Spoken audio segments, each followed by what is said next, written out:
الحمد للہ رب العالمین والصلاة والسلام علی سید الانبیاء والمرسلین اما بعد فاعوذ باللہ من الشیطان الرجیم بسم اللہ الرحمن الرحیم۔ سورۃ البقرہ آیت نمبر 211۔ سل بنی اسرائیل، سوال کریں آپ بنی اسرائیل سے، کم آتیناہم، کتنی ہم نے دی ان کو، من آیت نشانیہ، بینۃ واضح، کتنے واضح ہم نے ان کو نشانیاں دی۔ ومن یبدل، اور جو کوئی تبدیل کرے، نعمت اللہ کی نعمت کو، من بعد اس کے، ما جاءتہ، جو آ چکا اس کے پاس، یا جو نعمت اس کے پاس آ چکی، فإن اللہ، پس بے شک اللہ سبحانہ و تعالی، شدید العقاب، سخت سزا دینے والا ہے۔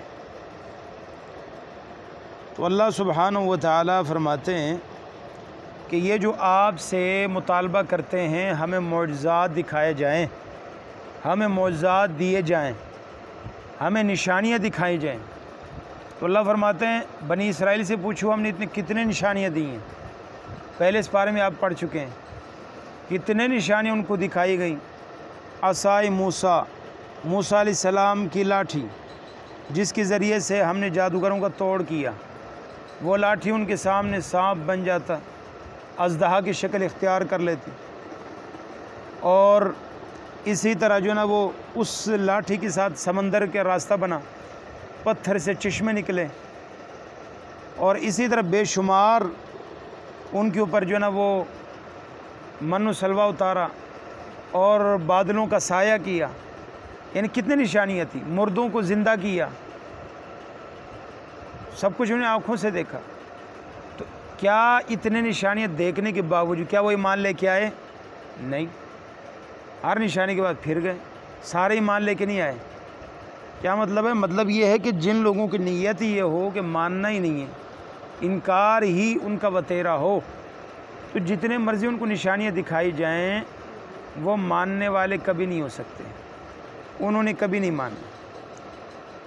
تو وَمَن يُبَدِّلْ نِعْمَةَ اللَّهِ، اللہ سبحانہ و تعالیٰ کی قدرت اور پیغمبر کی صداقت دیکھنے کے باوجود انہوں نے احکام الہی سے اعراض کیا، تو فرمایا وَمَن يُبَدِّلْ نِعْمَةَ اللَّهِ، اور جو کوئی اللہ کی نعمت کو بدل دے، تبدیل کر دے۔ نعمت کے بدلنے کا مطلب یہی ہے کہ ایمان کے بدلے انہوں نے کفر اور اعراض کا راستہ اپنایا، یعنی یہ نشانی اللہ کی رحمت تھی، ان کو دیکھ کر وہ ایمان کا راستہ اپنا سکتے تھے، تو انہوں نے اس چیز کو چھوڑ کر اعراض کا، کفر کا راستہ اختیار کیا، تو اتنے نشانی ان کے پاس آ چکی، تو ایسی صورت میں فإن اللہ شدید العقاب، اللہ بھی سخت سزا دینے والا ہے۔ تو اللہ سبحانہ و تعالی جو اس کی بغاوت کرتا ہے، سرکشی پر اترتا ہے، وہ یہ نہ سمجھے کہ اللہ سبحانہ کچھ نہیں کر سکتے، اللہ بھی سخت سزا دینے والا ہے۔ زُگِّنَ لِلَّذِينَ كَفَرُوا الْحَيَاةُ الدُّنْيَا، مزین کر دی گئی ہے ان لوگوں کے لیے جنہوں نے کفر کیا، دنیا کی زندگی، دنیا کی زندگی کافروں کے لیے مزین کر دی گئی۔ وَيَسْخَرُونَ مِنَ الَّذِينَ آمَنُوا، اور وہ مذاق کرتے ہیں ان لوگوں سے جو ایمان والے ہیں، ایمان والوں کا مذاق اڑاتے ہیں۔ وَالَّذِينَ اتَّقَوْا، وہ لوگ جنہوں نے تقوی اختیار کیا، فَوْقَهُمْ، ان کے اوپر ہوں گے یوم القیامت، قیامت کے دن۔ واللہ یرزق، رزق دیتا ہے، من یشاء، جسے چاہے، بغیر حساب، بغیر حساب۔ چونکہ مسلمانوں کی اکثریت غرباء پر مشتمل تھی، جن کے پاس دنیا کے آسائشیں نہیں تھیں، سہولتیں نہیں تھیں، تو اس لیے کافر قریش مکہ ان کا مذاق اڑاتے تھے، اور جیسا کہ اہل ثروت کا ہمیشہ وتیرہ رہا ہے ہر دور میں، تو وہ ان کا مذاق اڑاتے تھے، یہ اللہ کی جنت میں جائیں گے، یہ جو ان سے اللہ راضی ہے، ان کا مذاق۔ تو دنیا، وہ یہ سمجھتے تھے کہ ہمیں اللہ نے دنیا میں نوازا، آخرت میں بھی اللہ نے ہمیں نوازنا ہے، تو گویا کہ اگر اللہ نے ہمیں مال و دولت دیا ہے تو یہ اس بات کی دلیل ہے کہ نعوذ باللہ اللہ ہم پر راضی ہے، وہ یہ سمجھتے تھے۔ تو اللہ سبحانہ و تعالیٰ نے فرمایا ان کے لیے یہ دنیا کی زندگی مزین کر دی گئی، وہ ایمان والوں کا مذاق اڑاتے ہیں، لیکن قیامت کے دن یہی ایمان والے جن کا وہ مذاق اڑاتے ہیں، اہل ایمان کے فقراء اور سادگی کا جو کفار استہزاء تمسخر اڑاتے ہیں، اس کا ذکر فرما کر اللہ فرما رہے ہیں کہ قیامت والے دن یہی فقراء اپنے تقوی کی بدولت بلند و بالا ہوں گے اور یہ کافروں سے اوپر ہوں گے، یہ جنت میں ہوں گے، یہ اعلیٰ علیین میں ہوں گے، یہ اللہ کے نعمتوں میں ہوں گے اور وہ ان لوگوں سے اوپر ہوں گے۔ اور اللہ سبحانہ و تعالی یرزق من یشاء بغیر حساب، جسے چاہے بغیر حساب کے رزق عطا فرما دیتا ہے۔